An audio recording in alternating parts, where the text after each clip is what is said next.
la isla eran 25 hombres, y esta cifra es importante, porque serán quienes emprenderán una de las travesías más terribles de las que se tenga memoria.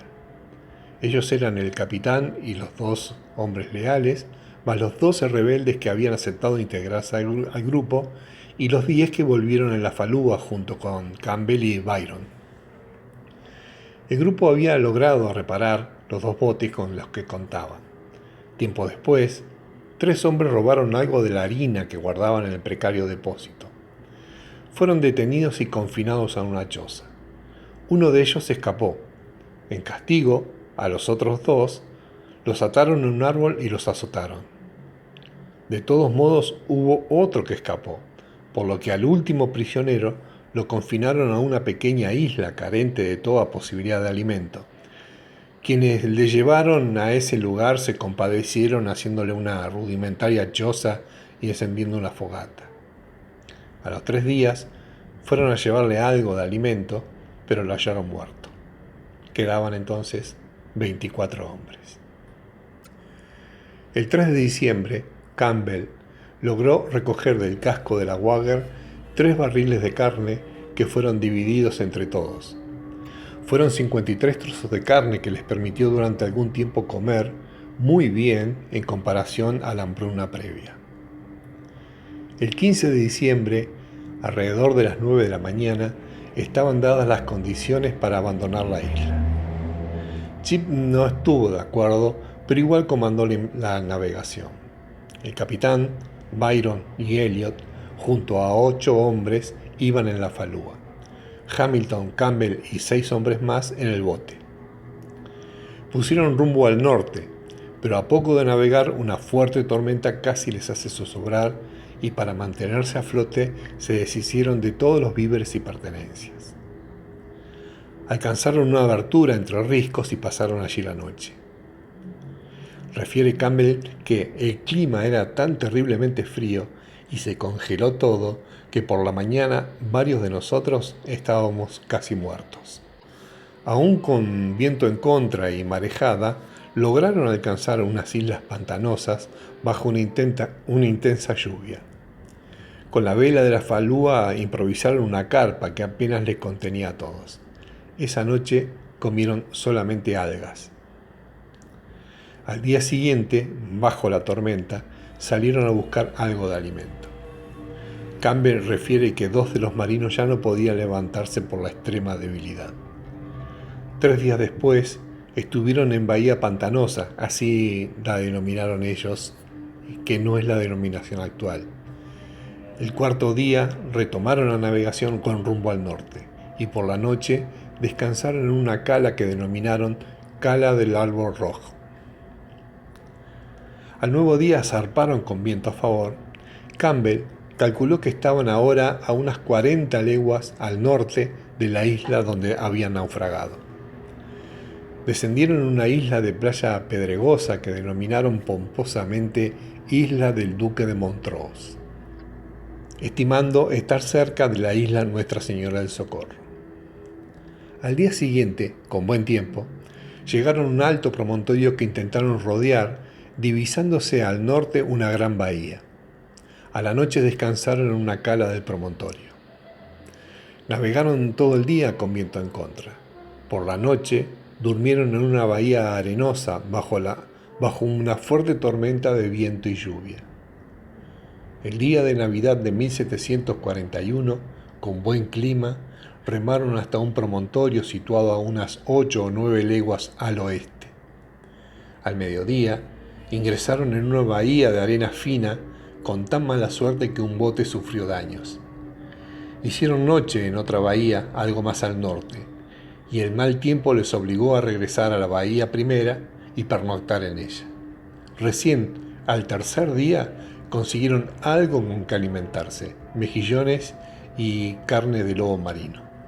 Fue entonces que se lanzaron a superar el cabo, que según Campbell los españoles denominaban Tres Montes, debido a que desde el sureste se divisaba como 3 morros de igual altura. Lograron superar el segundo morro, pero el fuerte viento y la marea les hizo retroceder, hasta la misma bahía de la que habían partido. La tormenta los mantuvo todo el día siguiente en esa bahía. Por la noche, la marejada golpeó con violencia las embarcaciones, hundiendo el bote con 2 hombres. Uno murió, de nombre William Rose. El otro lograron salvarlo. Refiere Campbell que luego de esa muerte quedaban 18 hombres. No cabían todos en la falúa y debieron tomar la decisión de abandonar allí a 4 hombres. El capitán les dejó armas y una sartén. Dice Byron que los 4 hombres cantaron desde la playa «Dios bendiga al rey», algo que conmovió a los que partían. Quedaban entonces 14 hombres. La falúa intentó nuevamente superar el cabo de 3 Montes, pero fue inútil. Regresaron a la bahía donde habían abandonado los 4 hombres y pernoctaron allí. No había señales de ellos, solo un mosquete sobre una roca, nada más. A 6 semanas de salir de la isla, los sobrevivientes estaban casi desnudos y hambrientos. En sucesivos percances habían perdido sus escasas pertenencias. El día 29 de enero, asumieron que sería inútil intentar superar el cabo. Un grupo propuso desembarcar e ir por tierra al norte, pero la mayoría decidió regresar a la isla. Los comentarios eran que preferían morir en aquella isla donde habían naufragado. Durante el regreso pasaron por la isla del Duque de Montrose. Según Byron, ese fue el lugar más agradable de los que habían estado por los dulces frutos que allí crecían, a tal punto que uno de los hombres pidió quedarse a morir allí. Sin embargo, le obligaron a continuar con ellos. Tuvieron la fortuna de encontrar una canoa abandonada de los nativos y con ella llegaron a la isla. Encontraron en una de las cabañas abandonadas por ellos mismos hierros y otros elementos que posiblemente habían sido recogidos por los nativos en su ausencia. La hambruna prosiguió y comenzaron a surgir desavenencias entre aquellos sobrevivientes. El 12 de febrero, Hamilton encontró varios trozos de carne flotando en el mar. Ese día comieron la carne frita en grasa. Unas 2 semanas después del arribo a la isla Wagger, llegaron nativos en 2 canoas. La noticia del naufragio había pasado de grupo en grupo hasta llegar a Chiloé. En ese entonces era la posesión española más austral del Pacífico. Los nativos tenían trato con los españoles, quienes les habían enseñado el valor del hierro. Lo recogían de naufragios y lo comercializaban en Chiloé. Desde ya que los españoles ya estaban al tanto del naufragio y de posibles sobrevivientes, pero eran enemigos en ese momento. El cirujano Elliot entendía algo de español. Fue a través de él que se enteraron que uno de los nativos decía llamarse Martín Cepey y ser de Chiloé. El otro indígena, de nombre Manuel, parecía ser su sirviente. Preguntado sobre si lo llevaría a Chiloé, se negó. Luego de muchos ruegos aceptó a cambio de quedarse, con la falúa y todos los elementos. Los otros nativos que acompañaban a Cepey partieron. Según Byron, parecían pertenecer a otro grupo étnico. El 6 de marzo de 1741 embarcaron en la falúa detrás de las canoas nativas, dando comienzo a un periplo de regreso tan complicado como el que intentaron en las semanas previas. El número de sobrevivientes se redujo. Uno de los marinos había cometido un robo y para evitar castigos se había refugiado en los bosques de la isla. No lo volvieron a ver. Por lo tanto, el grupo quedó entonces reducido a 13 marinos. Navegaron durante 2 días, sin comer y durmiendo a la intemperie. Al tercer día, arribaron a una gran bahía donde había chozas y varios nativos. Entre ellos estaba la mujer de Martín y sus 2 hijos. 3 días después, volvieron a navegar llevando a la mujer y los niños. Llegaron hasta la desembocadura de un río muy caudaloso que fueron obligados a remontar a remo. A pesar de sus esfuerzos, apenas si pudieron avanzar. Uno de los marinos cayó extenuado por el esfuerzo y murió. Quedaban 12 marinos. Byron tomó el remo y continuaron. Poco después, el marino John Bosman, el más fuerte de la expedición, cayó doblegado por el esfuerzo y el hambre. Bosman murió esa tarde suplicando por algo de comer.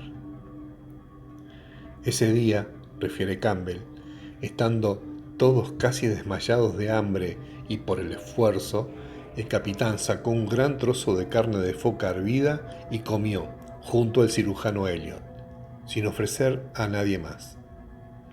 El acto egoísta del capitán generó en los demás la idea de abandonarlo. A pesar del pobre estado de los náufragos, Martín Cepey continuaba obligándoles a remontar el río contra la corriente. Al otro día, Martín, con su esposa e hijos, partieron a buscar comida. Dejó a Manuel a cargo y le indicó que llevara a los náufragos a recoger mariscos. Fue el tiempo en que el cirujano Walter Elliot cayó gravemente enfermo. También fue el momento en que 6 hombres abordaron la falúa junto a Manuel y partieron sin decirle nada al resto.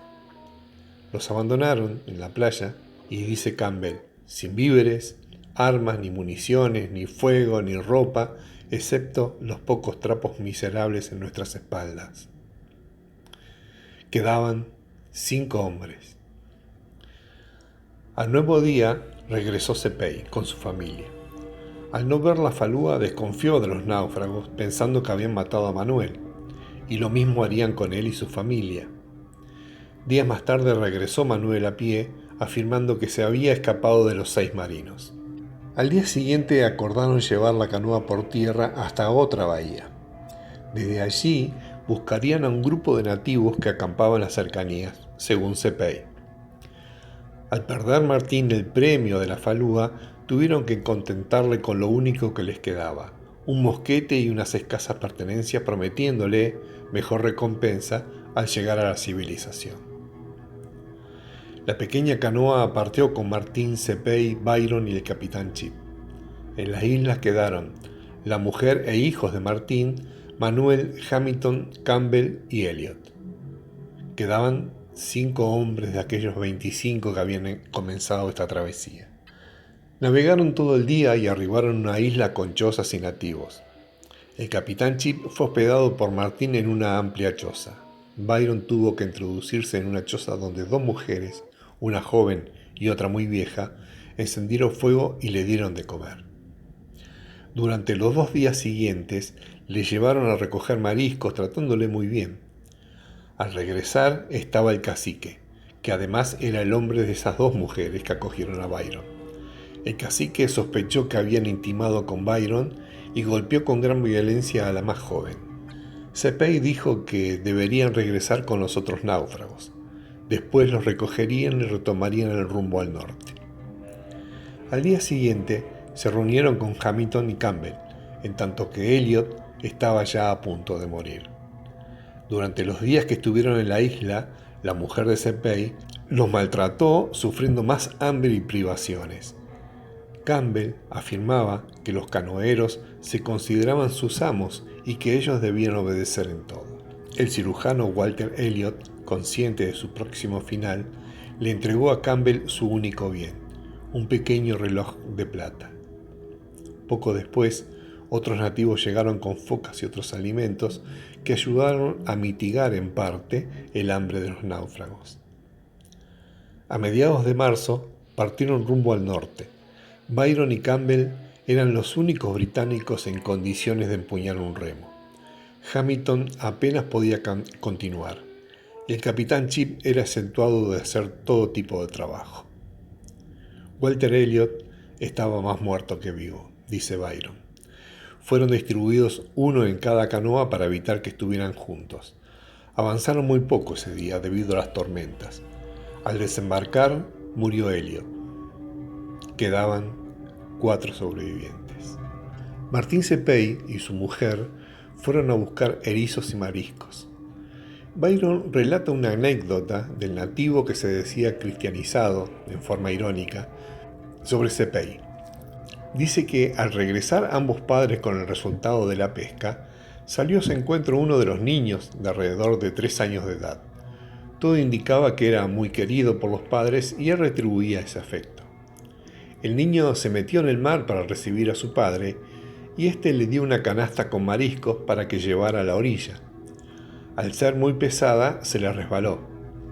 Martín saltó de la canoa, tomó al niño y lo arrojó violentamente contra las piedras, quedando exánime y sangrando. Luego la madre lo recogió, pero poco después el niño murió.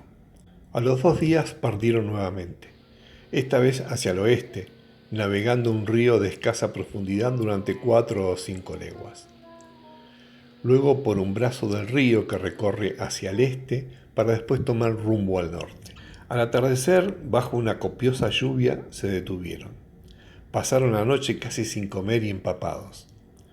No había donde guarecerse y solo tenían los remos para cubrirse de la lluvia helada. Continuaron navegando contra la fuerte corriente del río. A la noche durmieron bajo un árbol. Al día siguiente desarmaron las canoas y cargaron sus partes por tierra, a través de un cerrado bosque pantanoso. Byron llevaba una bolsa de lona húmeda con un pedazo de foca en descomposición que oficiaba de almohadilla entre la cabeza y el tablón.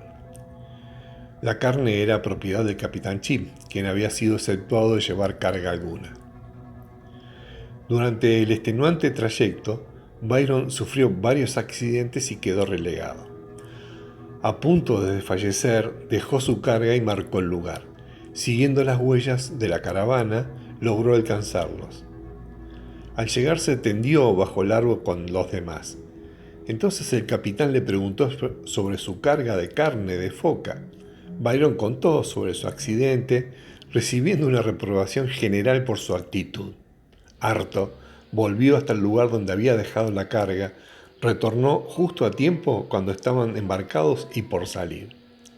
Sin embargo, Byron fue dejado solo en la costa. Prometieron que otros nativos vendrían a buscarlo. Esa noche durmió solo, extenuado y hambriento. Al clarear, escuchó voces provenientes del bosque. Divisó una choza y hasta allí se encaminó. Quiso entrar, pero lo recibieron a golpes. Golpeado, se retiró bajo un árbol. Tiempo después, una mujer de la choza le hizo señas. Adentro había 3 hombres y 2 mujeres. Le invitaron con un pedazo de foca asada. Más tarde armaron una canoa y pusieron a Byron al remo. Por señas entendió que irían al norte. Navegaron hasta un río correntoso donde hicieron noche. Byron no tuvo choza ni comida, una vez más. Al día siguiente navegaron a favor de la corriente hasta llegar a una orilla pedregosa. Era noche. Los nativos desaparecieron dejándolo solo a Byron en la orilla. Se durmió en la intemperie. Al despertarse, divisó el resplandor de una fogata en el bosque. Nuevamente fue recibido a puntapiés y golpes. Tampoco comió esa noche, pero al menos le llegaba algo del calor de la fogata. Al día siguiente navegaron hasta una bahía para recoger mariscos. Byron alcanzó a llenar su sombrero y corrió a tiempo para que no lo dejaran en ese lugar. Mientras remaba, comía algún marisco de tanto en tanto. Al notar que Byron arrojaba las conchas al mar, volvieron a pegarle otra zamarreada y estuvieron a punto de arrojarlo por la borda. Una anciana lo impidió. Al desembarcar, Byron tenía mariscos y un grueso racimo de bayas que había arrancado de un árbol del lugar. Un nativo se lo arrancó de las manos y lo arrojó lejos. Por señas le indicó que eran venenosas. Byron se asombraba de que los mismos que estuvieron a punto de arrojarlo al mar ahora le salvaban la vida. 2 días después se reencontraba con sus compañeros británicos. No hubo muestras de sorpresa o afecto en el encuentro. Quedaban 4 hombres. Ahora Martín Cepey tenía una canoa que requería de por lo menos 6 remeros para maniobrar. Byron y Campbell fueron a esa canoa, desnudos y hambrientos, hasta tal punto que ni la lengua ni la pluma pueden expresar nuestra miseria, lamentaba Campbell. En tanto, Hamilton continuaba en la otra canoa. El capitán Cepey y su esposa no hacían el menor esfuerzo. Refiere Byron, el maltrato constante de parte de Cepey. Les negaba comida salvo que sobrara en abundancia. Éramos objetos miserables, nuestros cuerpos estaban lánguidos, demacrados e igualmente presa del hambre interior y de los bichos más odiosos por fuera, refieren sus relatos. Campbell coincide con Byron en cuanto al maltrato de Cepey. Fue el tipo más inhumano que he conocido entre los indios, dijo.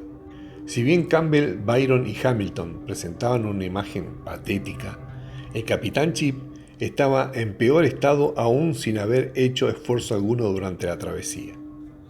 Dice Byron, porque su cuerpo solo podría compararlo a un hormiguero, donde hervían a millares los piojos.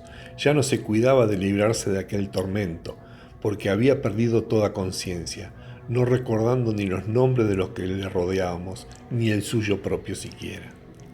Tenía la barba larga como la de un ermitaño y la cara la llevaba cubierta de mugre y de aceite de foca, a causa de que para dormir acostumbraba a usar a modo de almohada un saco donde guardaba los pedazos descompuestos de carne de foca. Había adoptado ese prudente método para evitar que se la robáramos mientras dormía. Las piernas las tenía tan gruesas como un poste, por más que su cuerpo no fuese otra cosa que huesos y pellejo. Navegando se cruzaron con unos nativos con el cuerpo pintado, quienes refirieron que había un barco en la costa. Por la descripción de la bandera supusieron que la nave era inglesa. Más tarde, mucho más tarde, supieron que era el Ana de la expedición de Hanson. Nuevamente se separó del grupo Cepey. Hamilton ahora debía pasar a la canoa de guía. Se negó, por la aversión que le producía Cepey y el maltrato que les dispensaba. Quedó entonces Hamilton en la isla y el resto continuó navegando hacia el norte. Quedaban 3 náufragos. Llegaron a una isla a 30 leguas al sureste de Chiloé. Estuvieron allí 2 días. El tercero, a pesar de la marejada y del fuerte viento sur, se atrevieron al cruce de la bahía con tan mala suerte que la tabla del fondo de la canoa se rompió, obligando a achicar el agua que entraba a borbotones durante todo el viaje. A punto de zozobrar, lograron arribar por fin a la isla de Chiloé. Navegaron durante un corto trecho para llegar a una vivienda. Allí fueron recibidos por otros nativos. Comieron convenientemente pescado y papas. Al día siguiente navegaron otro corto trecho hasta la casa de otro indígena que tenía trato con los españoles. Esa noche cenaron pescado seco, caldo y papas. Luego fueron llevados a otra aldea donde fueron atendidos muy bien, especialmente al capitán que estaba muy enfermo. Ya era el mes de junio de 1742. Aunque comieron, el frío y las nevadas hacían mella en los cuerpos casi desnudos de los náufragos. Campbell deja expresamente señalado su reconocimiento a este grupo de nativos que los trataron muy bien cuando estaban a punto de sucumbir. Les dieron de comer en abundancia y hasta bebieron chicha, afirma. En tanto, el corregidor español de Chiloé ya había sido puesto en aviso de la presencia de los náufragos. Por la noche llegó una guardia de soldados para escoltarlos hasta la ciudad de Castro. Fueron confinados a una choza sin paredes, bajo fuerte custodia hasta el día siguiente. Los pobladores de Castro pasaban a mirar, curiosos de ver aquellos casi esqueletos. Recibieron la visita de un jesuita que les convidó con brandy. El capitán Chip, para congraciarse, le ordenó a Campbell que le regalara el reloj del difunto Elliot. En agradecimiento, el jesuita le envió a Campbell tela y ropa hasta zapatos. Por la tarde fueron conducidos ante el corregidor, que les recibió muy bien. Luego dispuso que fueran alojados en el colegio de los jesuitas, donde le asignaron una habitación, ropa limpia y comida. Escribe Campbell: a la mañana siguiente quemé mis trapos viejos, para que no engendren una peste en el lugar. Corría el mes de julio de 1742. Soy Walter Raymond, periodista.